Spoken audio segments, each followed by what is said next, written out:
بسم الله الرحمن الرحیم. ګرانو کتونکو سرفراز دورانی جی تاسو ته جی نوشہرہ جی سیول ډیفنس دفتر نه جی تاسو ته جی مینه ډک سلامونه.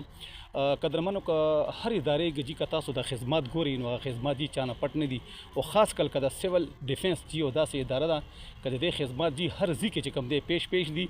نن جی دلته موږ سره چیف وارډن حامد صاحب دلته جی موږ سره موجود دی او پورا جی خپل ټیم سره موجود دی. خبرې به کوم د سیول ډیفنس په حواله باندې که سیول ډیفنس چې کوم دي څه خدمات دي. حامد صاحب د یو جهان جی مننه ماشاءالله جی تاسو خدمات چې ګوري نو چانه جی پټ نه دي. څنګه چې ما دا سٹارټ کې دا خبرو کو د هر یو ادارې جی هر یو خدمات دي نو آیا دا سیول ډیفنس چې کوم دي څه خدمات دي؟ بسم الله الرحمن الرحیم. سیول ڈیفنس یہ جو 1982 کا رالم سیول ڈیفنس تا نو موږ سره شپږ کسانو په نوشہرہ کینټ کې بیا زه د اکبرپور نه شروع شوم نظامپوره پورې مونږه په هر 20,000 آبادی باندې یو وارډن پوسټ جوړ کو چې د دې انچارج پوسټ وارډن وي. بیا پوسټ وارډن مونږ ته ولي کې مونږ سره ټرین انسټرکټر دی ډایرکټریټ ته ډاکنه هغه زی هغه ته ټریننګ ورکوي. بیا پولیس هم ټریننګ ورکوي، مختلف ادارو کې دا ټریننګ کوي.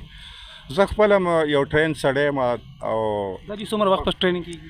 نو مونږ دا 3 میاشتې پس هم کوو، میاشت پس هم کوو، کال پس هم وکړو، حالاتو ته ګورو، خپل دغه ته ګورو، هغه څه بیا کار کوو کې.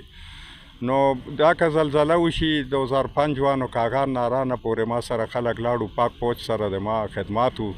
ما سره 120 نفرې د مردان وه، دغسې د نوشہرہ وه. مونږ به ګرځېدو په د نیلم وادي کې او موږ هغه کومه به وراني چې شوي د زلزلې د لاسه نو موږ خپل خدمات پیش کړي.